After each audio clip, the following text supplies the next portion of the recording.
Y si te dijera que, frente al escenario más sangriento del siglo, la mayor autoridad espiritual del planeta no clamó por victoria, sino que suplicó por rendición, el 11 de mayo de 2025, Día de las Madres, millones lo vieron, un papa, estadounidense, sí, nacido en la nación que forjó guerras y levantó imperios, no alzó la voz para comandar, susurró, con lágrimas en los ojos, nunca más la guerra, jamás. No fue política, no fue retórica, fue algo que el Vaticano jamás había permitido, hasta ahora, una súplica sin ejército, pero con autoridad divina, un hombre sin patria, pero con el mundo a sus pies. ¿Qué revelación lo llevó a arrodillarse así? ¿Y por qué hay quienes quieren borrar este momento de la historia? Mira hasta el final para entender lo que realmente ocurrió. Comenta si esto sacude tu fe. Dale like y comparte antes que lo eliminen.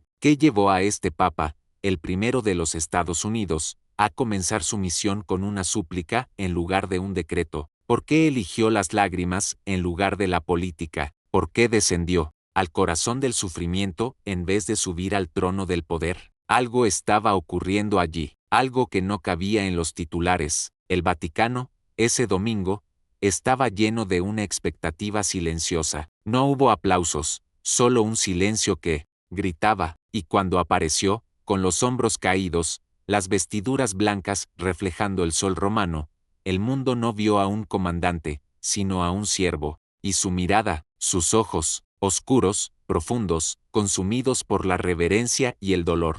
La multitud no aplaudió, lloró, pero había algo que nadie sabía. Aquel hombre, Robert Francis Prevost, no era famoso, no era favorito, no era diplomático, estratega ni celebridad. Era un siervo, un hombre que vivió en las periferias del mundo, en Perú, entre los pobres, los dolientes, los hambrientos, que conocía la guerra no por los libros, sino por los cuerpos, que no pidió ser papa, pero fue llamado, como quien es empujado por el Espíritu Santo, al fin y al cabo, sopla donde quiere, y ese día, sopló hacia el centro del mundo a un hombre venido desde los márgenes. El Papa no eligió el camino de la fuerza, sino el de la debilidad redentora. Comenzó su pontificado como si estuviera ante la tumba del mundo, y allí, invocó la resurrección. Cuando dijo, la paz esté con ustedes, no era solo un saludo, era la frase que Cristo pronunció después de vencer la muerte, era la contraseña de la resurrección. Y en ese momento, ante madres de Gaza, diplomáticos de Europa, campesinos de América Latina, soldados de Ucrania, el Papa habló como un padre que ve a sus hijos destruyéndose, y no gritó, lloró, su voz fue un suspiro cargado de milenios, una oración, y en lugar de reacciones políticas, lo que surgió fue silencio, lágrimas y un profundo reconocimiento.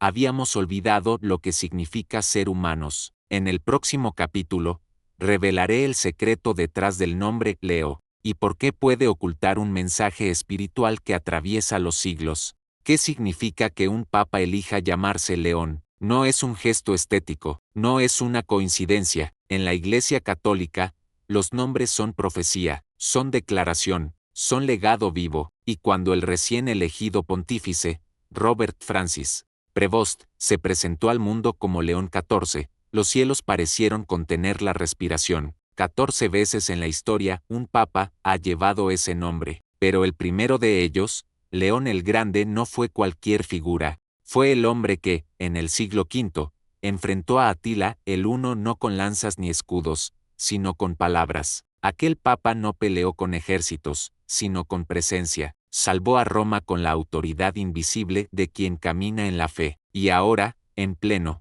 siglo XXI, en medio de un mundo fracturado por el odio y la desesperanza, otro león se levanta, no para rugir, sino para llorar. Pero la elección del nombre encierra algo aún más profundo. No fue un grito de fuerza, fue una memoria resucitada. León el Grande representó un puente entre lo humano y lo divino en tiempos de caos. Al tomar su nombre, el nuevo Papa parece haber declarado: no vengo con planes, sino con plegarias. No con conquistas, sino con compasión. Y esa compasión no es blanda ni sentimental, Es la fuerza más revolucionaria del Evangelio. Es la ternura que enfrenta imperios. Es la humildad que humilla la arrogancia. Es la cruz que derrota a la espada. Al asumir este nombre, León XIV no solo se conecta con el pasado, nos recuerda que hay una forma de liderazgo que no domina, sino que sana. Y eso fue solo el comienzo de algo aún más desconcertante, porque mientras el mundo intentaba descifrar su elección, León XIV hizo algo que ningún papa moderno se había atrevido a hacer en su primera aparición pública. Renunció simbólicamente a todos los símbolos de poder. Apareció sin capa, sin oro, sin protocolos de grandeza. Solo él, su sotana blanca, y un gesto silencioso de bendición. Las cámaras buscaron un discurso, encontraron un suspiro. Los titulares esperaban una estrategia, recibieron una súplica, y en ese instante, muchos no supieron qué hacer, porque estaban presenciando no un espectáculo, sino una consagración. Más allá del nombre, lo que León XIV está construyendo es una memoria espiritual colectiva, está recuperando algo que hemos perdido, el valor del silencio sagrado, de la presencia sin espectáculo, de la fe sin cálculo. Su mirada, su pausa, su voz quebrada, todo parece invitarnos a recordar que hay un lenguaje que no se grita, se ora, un mensaje que no se impone, se encarna. Él no busca seguidores, busca corazones dispuestos a mirar hacia adentro, y esa es la verdadera revolución, que en un mundo donde todos quieren ser oídos, Él eligió primero escuchar, donde todos quieren liderar, Él eligió servir, donde todos buscan tener razón, Él eligió tener compasión, y en el próximo capítulo, descubrirás cómo un misionero desconocido de Perú se convirtió en el pastor universal de 1.3 millones de almas, sin jamás haberlo deseado. Hay trayectorias que se anuncian con aplausos, campañas, titulares, y hay otras que se gestan en el anonimato, en el polvo de caminos olvidados, en los susurros que solo Dios escucha. Así fue el camino de Robert Francis Prevost, el hombre que hoy conocemos como León XIV. Su historia no se escribió en despachos vaticanos ni en columnas diplomáticas, se escribió en las lágrimas de madres peruanas que lo vieron llegar sin nada, salvo el Evangelio, en los pueblos del norte del Perú, donde la iglesia no tiene templos de mármol,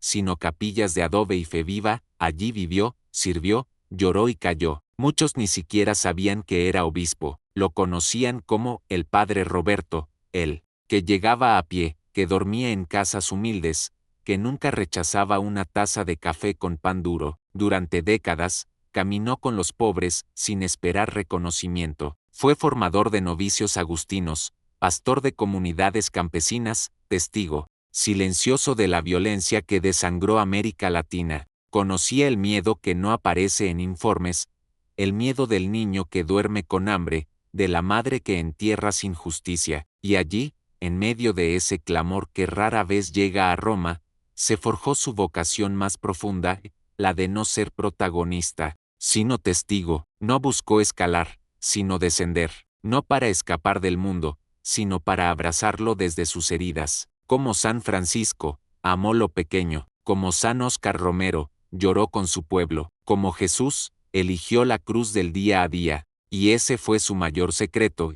Nunca buscó ser papa, pero vivió como si el mundo entero dependiera de su fidelidad al Evangelio, y esa fue la señal, cuando en 2025 el cónclave se reunió tras la muerte de su predecesor.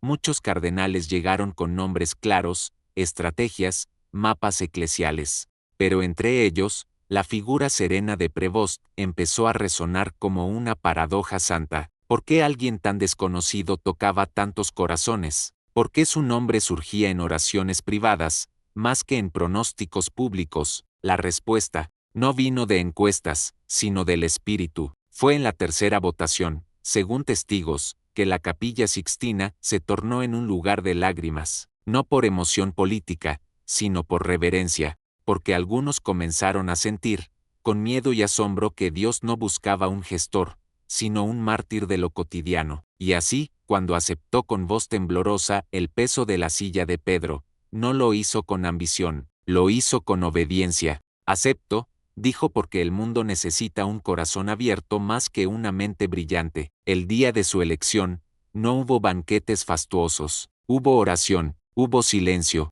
hubo una llamada telefónica a una viuda peruana, que fue como una madre para él. Ore por mí, le dijo. Esa fue su primera petición como papa, no fama, no protección, no dirección de imagen, oración, porque él sabía lo que venía. Sabía que su mensaje de paz sería ridiculizado, que sus lágrimas serían vistas como debilidad, que sus gestos serían malinterpretados, pero no le importó. Como buen pastor, no buscaba aprobación, sino fidelidad. Sabía que el amor verdadero sangra, y él estaba dispuesto a sangrar. Y aquí llega la paradoja más poderosa. El hombre que nunca buscó liderar la Iglesia Universal fue elegido para guiarla precisamente porque nunca intentó hacerlo, porque su vida, escondida a los ojos del mundo, estaba llena de presencia divina, porque su silencio tenía más autoridad que 1000 discursos, porque había aprendido a ver a Cristo no en las catedrales, sino en las cicatrices del pueblo. Y ese es el tipo de papa que León XIV ha comenzado a ser, no un gobernante de dogmas, sino un testigo del sufrimiento, no un príncipe del Vaticano, sino un siervo del crucificado. En el próximo capítulo, entenderás cómo su primer gesto como papa desafió el corazón mismo del poder, y por qué fue comparado con los primeros mártires. Hay momentos que no se explican, se sienten, gestos tan simples que rompen estructuras. Uno de esos momentos ocurrió cuando León XIV apareció en el balcón papal y no levantó los brazos en triunfo, no agitó banderas, no recitó doctrinas. Solo hizo una cosa, abrió sus manos, no con los puños cerrados, sino con las palmas hacia el mundo. Un gesto antiguo, casi olvidado, el gesto de la súplica, de la bendición, de la rendición sagrada, en un mundo donde los líderes alzan armas. Él levantó el vacío, no como símbolo de impotencia, sino como acto de poder redentor.